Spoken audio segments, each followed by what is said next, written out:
নির্বাচনে যেই কারচুপি হবে, নির্বাচনে যেই ভোট ডাকাতি হওয়ার পরিকল্পনা করা হচ্ছে, সেটাকে যাতে সেই ফলাফলকে যাতে বৈধ হিসেবে দেওয়া ঘোষণা করতে পারে, এই ধরনের একটা পরিস্থিতি পরিবেশ তৈরি করা হচ্ছে, বৈধতা আদায় করা হচ্ছে মিডিয়ার মাধ্যমে। আমরা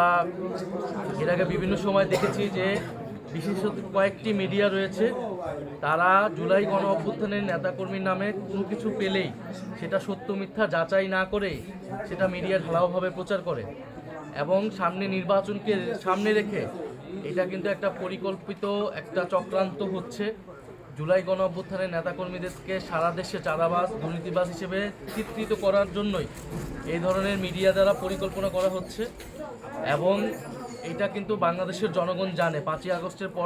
পরে কারা চাঁদাবাজি করেছে, কারা দুর্নীতি করেছে, কারা জমি দখল করেছে। সেই ঘটনাকে লুকানোর জন্য, প্রকৃত চাঁদাবাজদেরকে লুকানোর জন্য জুলাই গণ অভ্যুত্থানের নেতাকর্মীদের উপরে এই ধরনের মিথ্যা দোষারোপ করার চেষ্টা করা হচ্ছে এবং যে সকল মিডিয়া এই কাজগুলো করছে, নামই বলতে পারি, ধরেন কালের কণ্ঠ, কালবেলা,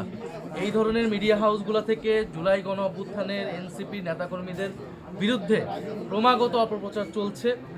এবং এই মিডিয়াগুলো কারা পরিচালনা করছে, তাদের মালিক, তাদের সম্পাদকদের কারা বসিয়েছে 5ই আগস্টের পরে, এটাও কিন্তু বাংলাদেশের মানুষ জানে।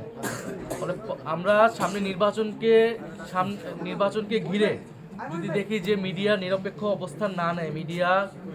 বেশিরভাগ মিডিয়া কোনো একটা দলের পক্ষে অবস্থান নেয়, কারণ আমরা স্পষ্ট এটা দেখতেছি, দেশের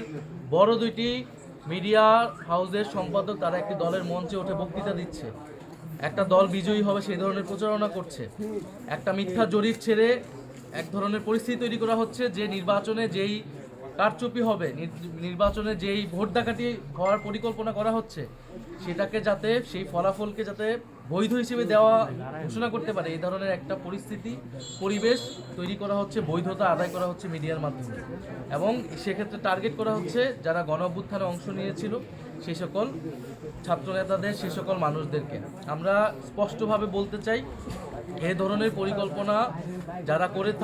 যারা করতেছে তারা সফল হবে না এবং মিডিয়ার ভাইদের প্রতি আমাদের অনুরোধ থাকবে, সাংবাদিক ভাইদের প্রতি অনুরোধ থাকবে, মিডিয়া হাউসের প্রতি অনুরোধ থাকবে, আপনারা নিরপেক্ষ অবস্থান নিন, আপনারা সত্যটা প্রচার করুন এবং বাংলাদেশের নাগরিকরা, জুলাই গণ অভ্যুত্থানের নেতাকর্মীরা যাতে আইন, আদালত, পুলিশ প্রশাসন সব জায়গায় একটা ন্যায় বিচার পায়। আমরা কোনো অতিরিক্ত সুযোগ সুবিধা চাই না, আমরা চাই সবার সাথে যাতে ন্যায় বিচারটা করা হয়। সে গণ অভ্যুত্থানে অংশগ্রহণ করতে দেখি তার প্রতি যাতে কোনো বিষোদ্গার না করা হয়, প্রশাসন যাতে তার বিরুদ্ধে কোনো অবস্থান না নেয়। আমরা চাই প্রকৃত ন্যায় বিচার এবং নিরপেক্ষতা তৈরি হোক, সেটা মিডিয়ার মাধ্যমে তৈরি হোক, সেটা পুলিশ প্রশাসন সব জায়গায় তৈরি হোক। সেটা তো আমরা শরীফ ওসমান হাদি